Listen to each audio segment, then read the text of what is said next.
میرا نام سہیل مقبول ہے، پنجاب یونیورسٹی سے تعلق ہے میرا سوال یہ ہے کہ جو آج کا الیکٹرانکس کا کاروبار ہے، نقد اور آسان قسطوں پہ جو کاروبار ہو رہا ہے، یہ اسلامک پوائنٹ آف ویو سے جائز ہے یا نہیں جائز ہے؟ یہ جو بجلی کی مشینیں، ٹیلی ویژن قسطوں پہ بھی اور نقد بھی، یہ جائز ہے یا نہیں؟ دیکھیے، میں نے اگرچہ ابتدا میں آپ سے کہا کہ میں فقہی مسائل میں دخل نہیں دینا چاہتا، لیکن بعض چیزیں ایسی ہیں کہ جن کے بارے میں میری یہ رائے ہے کہ میں یہ رسک لے کر بھی کہ علماء میری اس بات سے اختلاف کریں گے، میں وہ بات بیان کروں۔ وہ ایک ایسا حق ہے، احقاق حق، جس کو کہ جس سے جین اور جان چرانی نہیں چاہیے۔ میرے نزدیک یہ معاملہ کہ یہ گلاس اگر آپ نقد خریدتے ہیں تو 10 روپے کا ہے، اور 1 مہینے کے بعد اگر آپ پیسے دیں گے تو پھر 11 روپے ہیں، میرے نزدیک یہ سودی معاملہ ہے، 1 روپیہ سود ہے۔ یہ ایسے ہی ہے کہ آپ نے کسی کو 10 روپے قرض دیے اور 1 مہینے کی مدت کے حوالے سے 1 روپیہ بڑھ گیا، سود اور کس کو کہتے ہیں؟ لیکن بدقسمتی سے فقہ حنفی کی روح سے یہ جائز ہے، لہذا علماء کا فتویٰ موجود ہے نو کے لیے۔ اب سود کو کس طرح کیا گیا ہے؟ سرکموینٹ کرنا جو ہے سود کو۔ آپ ایک کار خریدنا چاہتے ہیں، آپ کے پاس پیسہ نہیں ہے، آپ 10 لاکھ روپیہ بینک سے لیتے ہیں، بینک اپنا جو ہے آپ کو 10 15 20% کے اوپر قرض دے دیتا ہے۔ اس کے بجائے ایک راستہ اختیار کیا، ہم آپ کو کار خرید دیتے ہیں، آپ ہمیں 10 سال کی قسطوں میں پیسے دے دیجیے، وہ اپنے 10 سال کا سود کیلکولیٹ کر کے اس پہ ڈال دیتے ہیں، وہ آپ کو دینا پڑ گیا۔ تو یہ صرف ایسے ہی ہے کہ ناک کو سیدھا پکڑ لیا جائے، یا یہ کہ پھرا کر ہاتھ جو ہے گردن سے، میرا تو ہاتھ نہیں پہنچتا، لیکن یہ کہ بہرحال جن کے پہنچ جاتے ہیں ہاتھ، وہ اس کو جائز کیے بیٹھے۔ تو میرے نزدیک اصل میں یہ آپ کے سامنے ایک بڑی یعنی دین کی حکمت اور فلسفے کے اعتبار سے بہت اہم بات ہے جو اب کہنے چلا ہوں۔ دیکھیے، آپ کو معلوم ہے کہ حق و باطل کے درمیان کشاکش اور کشمکش اور جنگ یہ تو اول روز سے ہے، ستیزہ کار رہا ہے ازل سے تا امروز، چراغ مصطفی سے شرار بولہوی۔ نتیجہ کیا ہے؟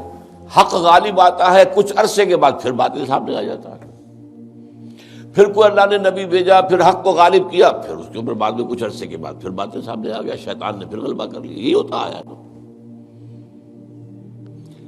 خلافت راستہ کے ختم ہونے کے بعد سب سے پہلی خرابی کیا آئی؟ ملوکیت آ گئی۔ اب موروثی ملوکیت ہے۔ ملوکیت کیا ہے؟ جس کی لاٹھی اس کا بھینس، جس کے پاس طاقت ہے وہ آئے اور حکومت کے اوپر قابض ہو جائے۔ اب کہلاتے خلفاء تھے، وہ خلفاء تو نہیں تھے، بادشاہ تھے۔ وہ بنو امیہ کے ہوں، بنو عباس کے ہوں یا ترک ہوں، یہ بادشاہ تھے، کہتے تھے خلفاء اپنے آپ کو۔ ایک معنی میں تھا کہ ظاہر بات ہے اپنی اس حاکمیت مطلقہ کے مدعی وہ نہیں تھے، حاکم اللہ ہی کو مانتے تھے، لیکن وہ خلافت راستہ کا نظام جو تھا وہ دنیا میں دوبارہ نہیں آیا۔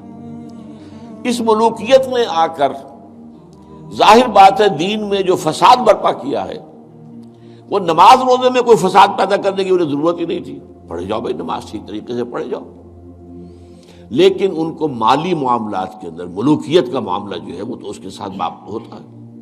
سب سے پہلی خرابی یہ پیدا ہوئی کہ جاگیرداری، اسلام میں کوئی جاگیرداری نہیں ہے۔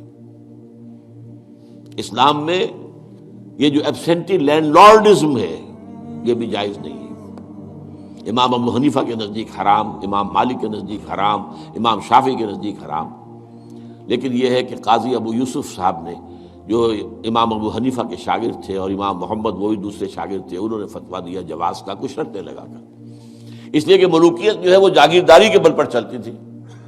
5 ہزاری منصبدار، 20 ہزاری منصبدار، 30 ہزاری منصبدار، 50 ہزاری منصبدار، اور اس کے اوپر بادشاہ تھے۔ ظاہر بات ہے کہ اس میں تو اس کی ضرورت تھی کہ لوگ جو ہے کاشت کریں دوسرے کے لیے، اور اسی طریقے سے نقد کے اندر یہ رقم کے اندر اضافہ کر کے اور بیک ڈور سے سود داخل ہو گیا ہے۔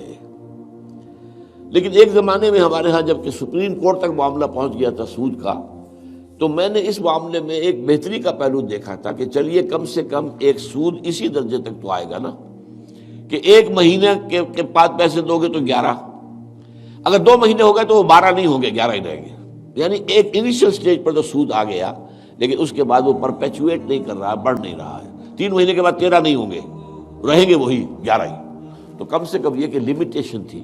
اب یہاں قسطوں نے اس لمیٹیشن کو بھی ختم کر دیا. آپ 20 سال کی قسطیں بنا دیجئے. مارگیج ہاؤسز کا جو دنیا کے اندر چل رہا ہے 20 سال کا، 30 سال کا مارگیج ہوتا ہے. وہ گویا کہ پھر سود کو انہوں نے اپنا پورا حصہ جو ہے کاؤنٹ کر کے اس میں ملا کے اور اس کی قیمت رکھ دیتے.